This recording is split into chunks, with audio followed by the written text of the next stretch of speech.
E tivemos um dia relativamente tranquilo, com todo mundo aguardando as negociações na Turquia que devem acontecer amanhã. Tudo está indicando isso, mas a gente não sabe ainda como é que vai ser. Segundo as informações, o Putin não vai e vai mandar o Lavrov. Isso vai sacramentar na cabeça de todo mundo que não, o Putin não quer resolver a situação. Ele quer atrasar mais e mais e mais o processo, né? Eu não sei o que mais falta para o Trump se convencer disso. Vamos aguardar que dessa vez o Trump se convença de que não tem nada, não tem acordo de paz, não vai acontecer isso aí, né? Na linha de frente não tivemos nenhuma grande mudança de ontem para hoje. Tivemos a informação de um ataque ucraniano contra uma base russa que matou um coronel, comandante deles, de Hilsk, aqui em Kursk. A gente falou desse ataque alguns dias atrás, né? Agora a gente tem a confirmação de que foi um ataque com sucesso. E também teve um ataque ucraniano contra Tokmak também, com drones, que causou bastante dano para os russos aqui. Mas nada muito significativo, parece que está tudo calmo, aguardando a conversa de amanhã. Vamos falar sobre esses e outros assuntos em detalhes. Essas notícias foram sugeridas por Versão Brasileira Herbert Richards, Milei Turguniev e várias outras pessoas. Obrigado aí ao pessoal que sugeriu notícias lá no nosso site, no wrevolving.com. E obrigado a você que está assistindo o nosso vídeo. Se você gosta do nosso conteúdo, por favor, deixe o seu like, se inscreva aqui no canal, né? Pois bem, antes da gente entrar no assunto, o pessoal da UA TV Português, em português, né, é um canal lá da Ucrânia que tem um representante que fala português aqui, e ele fez uma entrevista com o Alex Silva. O Alex Silva fez uma entrevista com o pessoal aqui, eu vou deixar o link na descrição desse vídeo para quem quiser conferir a entrevista completa com o Alex Silva.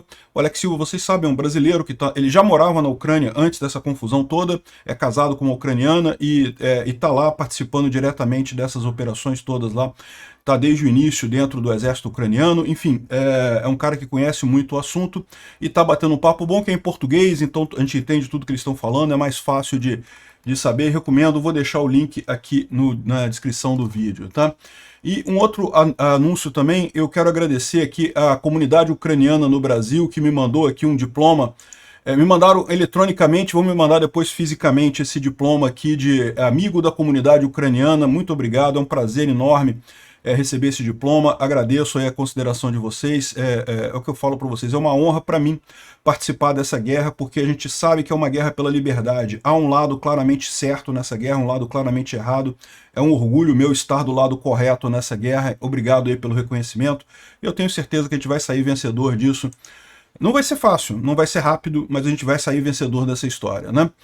Bom, falando sobre a Ucrânia, ontem teve um ataque com 145 drones Shahed de várias direções, a maior parte foi derrubada, mais uma vez sem nenhum grande dano. Agora teve também ataques com mísseis balísticos, KN-23 Iskander-M, na verdade é o mesmo míssil, tá? O Iskander-M é fabricado na Rússia, o KN-23 é fabricado na Coreia do Norte, os russos já têm usado mísseis da Coreia do Norte já há algum tempo, né? E o que desmente uma afirmação que a gente vai falar sobre o Putin daqui a pouco. O Putin fez uma afirmação, não, que está tudo tranquilo aqui na Rússia, que a Ucrânia que está desesperada e não sei o que lá. Pois é, a Rússia é de grande potência nuclear, de grande potência militar, já está agora precisando pegar míssil emprestado da Coreia do Norte, né? Mas enfim, os mísseis atingiram ali a região de Odessa, que realmente teve prejuízos aqui, infelizmente. Os drones em si não tiveram grande efeito no final das contas, né? Bom, os ucranianos atingiram um depósito ali na região de Tokmak, na região de Zaporizhia. Estão reclamando aqui de ataque, coisa e tal, e de fato, né, Tokmak tem sido usado como uma base avançada russa aqui na região de Zaporizhia. Tokmak fica aqui, ó. Essa cidade aqui, você pode ver, é relativamente perto aqui da linha de frente, então acaba sendo usada pelos russos aqui como uma base avançada aqui, e foi atingida pelos ucranianos ontem. Excelente notícia. Agora, a notícia melhor mesmo foi o ataque que aconteceu no dia 11 de maio, portanto já há alguns dias atrás, quando teve esse ataque. Eu falei que teve um ataque em Hilsk, que os ucranianos atingiram alguma coisa ali em Hilsk, e a informação que a gente tem agora é que o comandante Alexander Danilov teria sido eliminado nesse ataque. Ele estava ali nesse quartel-general, outras pessoas também teriam sido atingidas ali, e mais um monte de coisa destruída. Excelente notícia. Isso daqui foi em Hilsk. Hilsk é aqui na região de Kursk. A cidade de Hilsk é essa cidade aqui, próximo da área onde os ucranianos chegaram a controlar aqui uma parte grande de Kursk. atingiram esse comando ali, né? Então, boa notícia, menos um russo nessa história. Bom, teve também um grande incêndio em Vostochny, lá do lado de lá no leste da Rússia, é bem aqui mesmo, é perto onde está acontecendo aqueles incêndios aqui no Lago Baikal, e o problema é que esse daqui é um cosmodrome, né, ou seja, um local de lançamento de foguetes e coisa e tal que tem ali, e está chegando perto aqui o incêndio que está acontecendo na região, né?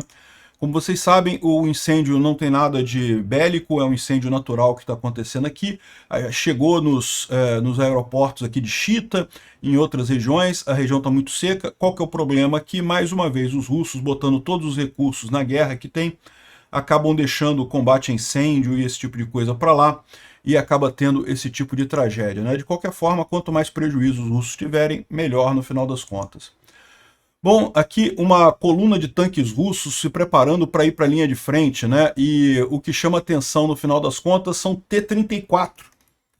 T-34 indo para a linha de frente. No meio, tem alguns blindados aqui. Isso aqui é um T-34. Aqui, ó, T-34 aqui, ó. São tanques praticamente históricos, isso é coisa da Segunda Guerra Mundial, né? Depois tem uns mais modernos aqui, mas tem coisa muito antiga nessa história aqui. Ou seja, mostra mais uma vez a dificuldade que os russos estão para conseguir equipamento, né? Precisando pegar emprestado com a Coreia do Norte, raspar o fundo dos estoques deles para fazer alguma coisa. Bom, aqui tem uma imagem interessante dos ucranianos lançando os drones de longo alcance aqui, vários drones sendo lançados pelos ucranianos aqui. São aqueles drones que são lançados com catapulta, né? É uma solução interessante isso daqui, porque um problema maior que você tem no drone é o esforço inicial para lançar ele, né? Se ele tiver que ter energia para sair do solo, ele vai acabar gastando muita bateria para começar a aceleração inicial dele. Então você lançar com catapulta tem essa vantagem, você preserva a bateria do drone, ele só precisa depois manter o movimento para continuar o seu voo, o que é mais fácil, né?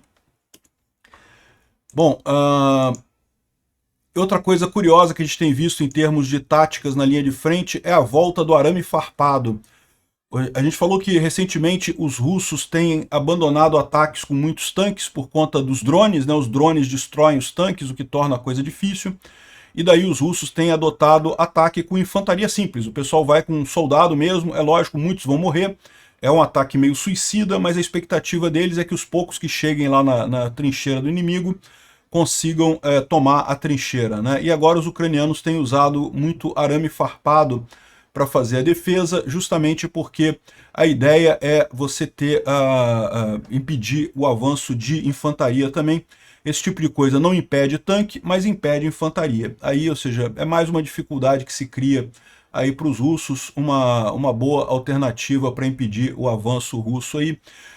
Isso aqui tem sido feito principalmente em áreas do fronte que não estão muito ativas agora. Não adianta fazer isso em Pokrovsk e outras regiões ali que estão muito ativas, mas na região de Kherson, por exemplo, onde as coisas não têm avançado, você pode usar esse tipo de coisa para evitar avanço dos russos, né? Bom, o grande assunto do dia hoje é a expectativa da conversa de amanhã, né? Acaba que isso, por mais que não tenha importância, porque a gente já sabe o resultado, a gente sabe que não vai chegar a acordo nenhum amanhã, é importante, acaba ficando todo mundo na expectativa das conversas, né? O fato é que, segundo o Putin fez uma declaração aqui, e aqui o pessoal do Instituto para Estudo da Guerra tem falado aqui que os militares russos estão gerando forças suficientes para conseguir compor, né, recompor as forças que estão morrendo na Ucrânia e reforçando o tamanho da força russa, apesar de estar experimentando um grande atrito, a guerra de atrito, ou seja, eles estão dizendo aqui basicamente o que o Putin está dizendo nessa entrevista dele aqui, que ele diz que não, porque tem muita gente na Rússia disposta a ir lutar na guerra e coisa e tal. E olha só, eu não duvido isso não, tá? Porque na Ucrânia também tem. Ele fala ao contrário, ele fala que não, que a Ucrânia está precisando fazer recrutamento forçado, né, mobilização forçada, está precisando pegar pessoas na rua. Gente, esses vídeos que de vez em quando as Russettes compartilham, isso é fake news, tá? Isso não existe, isso não acontece. Eu tive lá na Ucrânia, eu vi com meus próprios olhos como é que está a Ucrânia, isso não acontece, né? Por quê? Porque a Ucrânia também tem um monte de voluntário querendo lutar. Aqui no Brasil a gente está com esse problema, um monte de gente aqui. O pessoal lá na Ucrânia, aquela campanha que eu fiz para o pessoal se alistar no exército ucraniano, vocês lembram? Vocês repararam que eu parei de falar sobre isso? Por quê? Porque foram centenas e centenas de brasileiros querendo lutar na Ucrânia. E o motivo é muito simples, meu amigo, é o dinheiro, cara. Então, eu acredito que o Putin tem razão, que eles têm russos suficientes para lutar nessa guerra, tem um monte de gente querendo se voluntariar para a linha de frente. E eu falei isso, inclusive, essa é uma guerra que não vai faltar gente nem do lado russo nem do lado ucraniano. Essa ideia de que vai acabar as pessoas, não existe isso. O que vai acabar são soldados experientes. Isso é um problema que os russos têm. Essa estratégia deles de atrito, né, você consegue avançar com muito custo, perdendo muita gente. O que você acaba tendo é uma diminuição na moral, porque o pessoal vai lá e morre, né? Os ucranianos estão se poupando. Deixa os russos avançarem um pouquinho, não tem problema. Poupa sua força para um ataque decisivo que vai vir em algum momento no futuro. Então, a questão toda do atrito ucraniano não é acabar com os soldados russos, isso nunca vai acontecer. A Rússia tem soldados à vontade, sempre vai ter gente disposta a ir, porque, de novo, é o dinheiro, né? É a questão do dinheiro. Aliás, deixa eu deixar um aviso para vocês aqui, o pessoal da Ucrânia falou também, ó, ninguém está autorizado a cobrar por vaga no exército ucraniano, porque aqui no Brasil você sabe como é que é brasileiro, já tem gente oferecendo isso. Dizendo que não, se você quer lutar no exército ucraniano, paga não sei quantos mil reais para mim que eu consigo uma vaga para você lá. Não tem isso, tá? Quem quiser é só entrar lá no site do joinwararmy.org e preencher sua ficha. Se você for selecionado, você vai ser chamado e coisa e tal. Mas, de novo, não tenha muitas esperanças, porque muita gente está querendo ir. É o que eu falo, essa história de que os ucranianos estão pegando pessoas na rua, não estão, porque a Ucrânia também tem muita gente, né? E a Ucrânia também está passando por dificuldade econômica. Por que os russos estão se voluntariando para um serviço que você tem risco de morte? O pessoal está desesperado, não tem grana, né? E na Ucrânia também tem muita gente que precisa de dinheiro. E até no Brasil o pessoal está indo para lá. Ou seja, o problema é, né, uma guerra se paga muito bem. E isso é um problema para o Putin na questão do cessar-fogo e eventualmente parar a guerra na fronteira atual. Porque a economia russa está muito ruim e nesse momento, se ele parar a guerra no momento atual, esses soldados todos que hoje recebem uma boa grana não vão receber mais, vão voltar ao soldo de tempo de paz, que é muito menor, né? É o que acontece na Ucrânia também. O soldo normal é $500 em tempo de paz. O soldo em tempo de guerra vai para até $4.500, dependendo da posição que você chega lá na linha de frente. Então $500 é R$2.500 por mês. Não é um salário que justifique você ir lá para a Ucrânia para fazer as coisas. É um bom salário, R$2.500 por mês, mas não é uma coisa que enche os olhos. A $4.500 por mês é outra história, né? Por isso que tanta gente vai. E por isso que não vai faltar gente. O pessoal tem essa ideia, não, mas a Rússia tem muito mais gente que a Ucrânia, então os ucranianos vão acabar primeiro. Em tese, vai, mas assim, isso levaria décadas de guerra para acabar, né? A Ucrânia tem 40 milhões de pessoas, 20 milhões de pessoas são homens. Desses 20 milhões, tem 10 milhões que podem ser mobilizados, que podem ser usados na guerra, que estão na idade correta e coisa e tal. Então, você tem 5 milhões de ucranianos, vamos supor que desses 10 milhões, 5 milhões de ucranianos efetivamente se voluntariem, é mais ou menos o que a gente tem, já tem 2 milhões de voluntários, pode forçar mais um pouco para chegar a 5 milhões de voluntários na Ucrânia. A Rússia tem mais do que isso? Tem mais do que isso, mas aí que tá. O problema, o gargalo não é gente, gente sempre vai ter. O gargalo é justamente equipamento e o gargalo da moral. E esse é o problema dos russos, porque a moral deles, com essas ondas de sangue que eles têm feito para tentar avançar, o pessoal já chega na linha de frente sendo tratado como bucha de canhão, como carne, né? Enquanto os ucranianos estão se protegendo, os ucranianos estão na defensiva, não estão fazendo ataque nenhum. Em qualquer guerra, quem está no ataque perde mais do que quem está na defesa. A defesa é muito mais fácil do que ataque em qualquer guerra em termos de perda, tá? Em termos de perda de pessoal. Enfim, essa é a situação que a gente tem lá. Então o Putin fez esse negócio não porque a Ucrânia está desesperada, precisando da paz a qualquer custo e não sei o que lá, e não é bem isso, né? O que a Ucrânia quer, na verdade, é convencer o Trump de que o Putin não vai a lugar nenhum. E está conseguindo isso graças à teimosia do Putin, graças à covardia do Putin, né?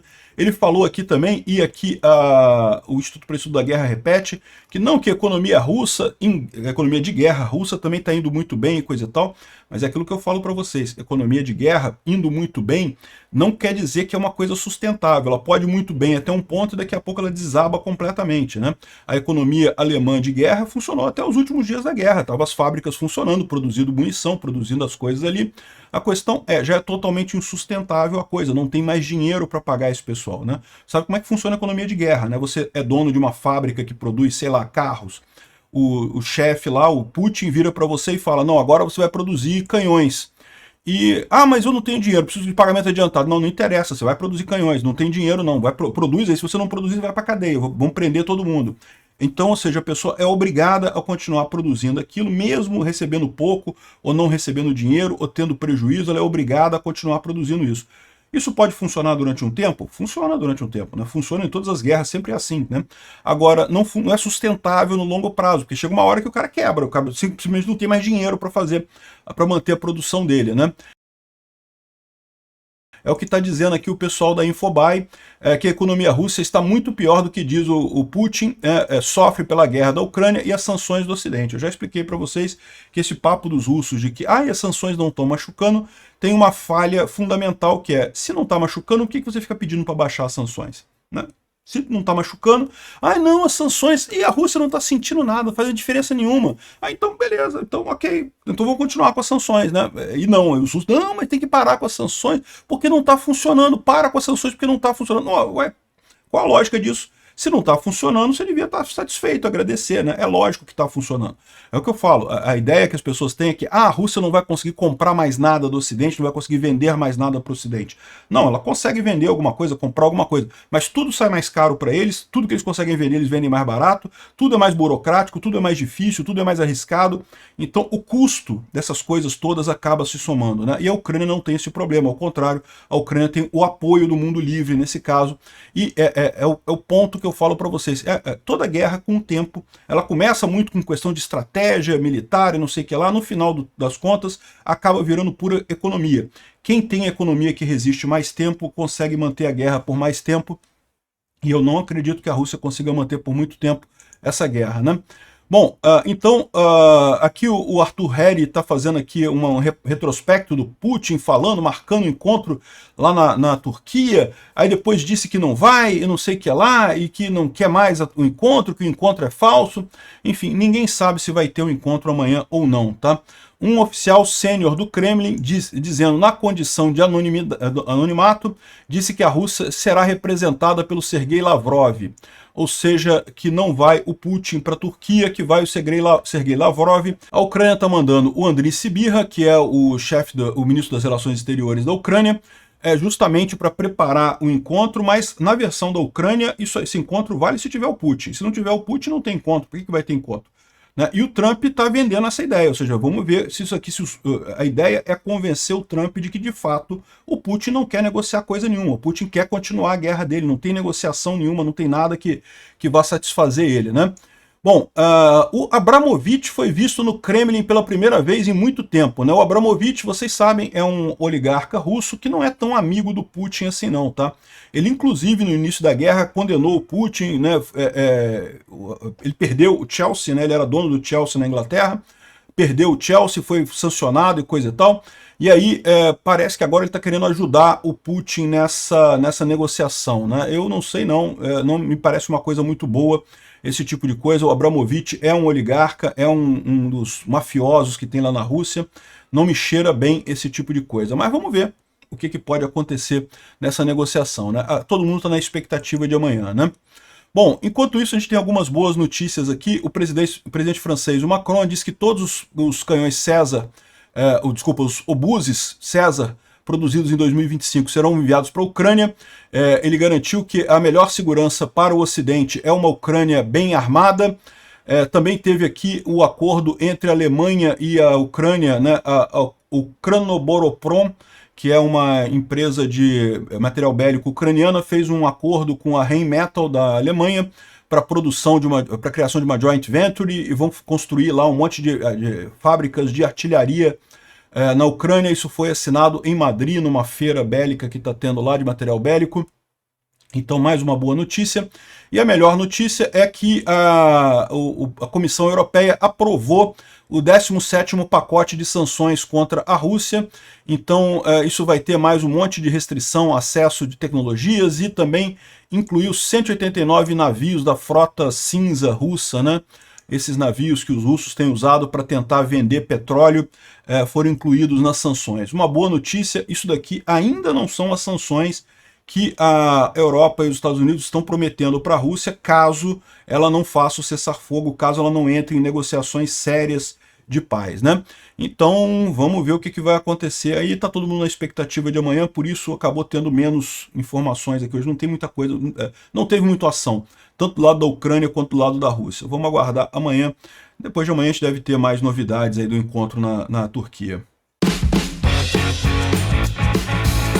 Obrigado por assistir o vídeo até o final. Se gostou do conteúdo, não esqueça de deixar o seu like, isso ajuda o canal a crescer e a chegar para mais gente. Se não gostou, deixe o dislike e explique nos comentários como podemos melhorar. Comente também sugestões de temas que podemos trazer por aqui. Comentários insultuosos ou defendendo ditaduras e criminosos de guerra serão sumariamente bloqueados. Agradeço a compreensão. Se ainda não é inscrito no canal, considere se inscrever clicando no botão inscrever-se abaixo e marcando a campainha para todos os avisos.